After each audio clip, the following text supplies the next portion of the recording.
Mr. Trump just arrived in Chicago, and after meeting with law enforcement, tonight's rally will be postponed until another day. Thank you very much for your attendance, and please go in peace. Hey everybody, it's Paige Moore with your Black Collective Daily. I'm out here in the location of beautiful Battery in downtown Charleston, and I am interviewing one of the key protesters in the rally that shut it down in Chicago with Jedidiah, and we have an exclusive interview with him today. Jedidiah, how are you today? Hello, how are you? Good morning. Good morning, good morning. So let's just get right to it. I think you were very memorable in that we saw you get on stage. What were you thinking when you got on stage? What I was thinking was, as a Chicagoan who's very proud of our city, we're going to shut down a hateful campaign and not allow its message to be projected in our airways. And what were you saying? You cut up, obviously the mic wasn't picking up what you were saying, but you were shouting out something. Do you remember what you were saying? Yeah, can you believe they cut the mic off on me? They so rude. I was saying America is already great without hate. Absolutely. And then at one point, I think they got a shot of you in the audience where it looked like it may have gotten a little violent with some of the protesters and the Trump supporters.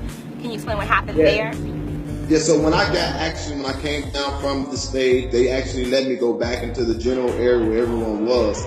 And the supporters of Donald Trump, they were even more angry. So a gentleman threw a bottle at me, and a guy tried to jump over the rails to attack me, which is the green guy you see with his hands up, and the security is holding him off. And then the guy jumps on my back with an American flag on.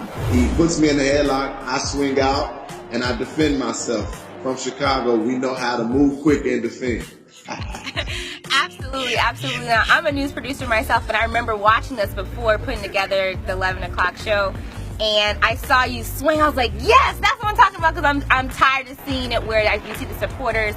It seems to where they get very violent and act out on the protesters. Obviously, this may be an obvious question, but if you can elaborate on the environment at a Trump rally, what is it about a Trump rally that seems to foster that type of violence and anger? The environment, first off, it was what I saw in the media. I was really trying to figure out what I saw in the media was real or if it was just being hyped up to being something that it wasn't. I saw black people, specifically, I saw a black woman being pushed around. I saw a bunch of white men surrounding her. That was unsettling.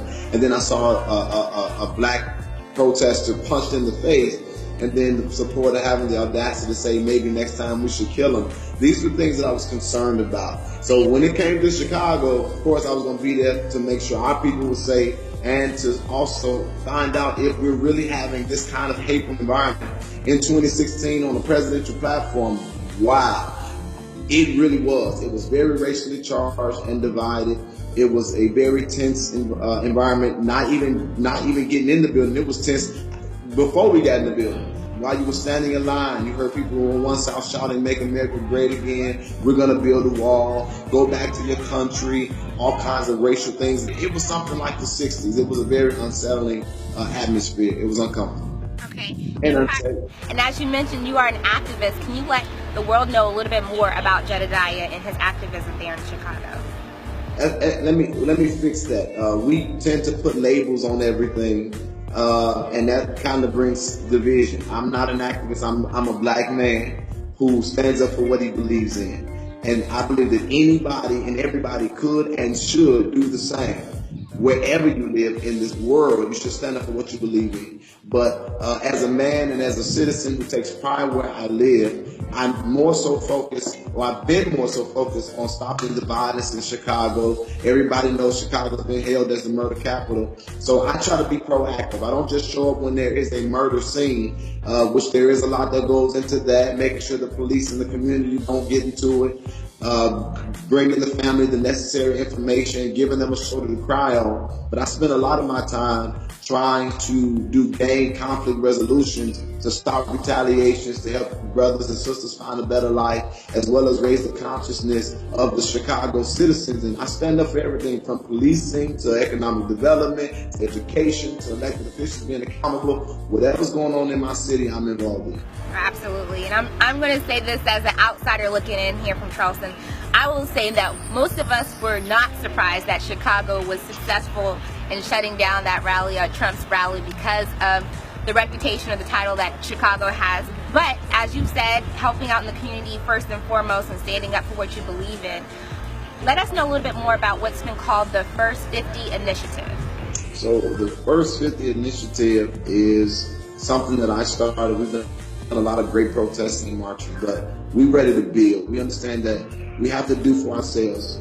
Calvary may never come. So I've asked 50 of my closest allies to donate $1,000 so we can raise $50,000. You know, I got my beats, I got my nice gym shoes, but I'm taking money now to invest in my community. So we take $50,000 and we're creating a model that can be duplicated until we raise millions, and we built our own education facilities, we built our own businesses, took ownership of land and homes in our own neighborhood and made it into the community we dream of being. That's what the First 50 Initiative is all about.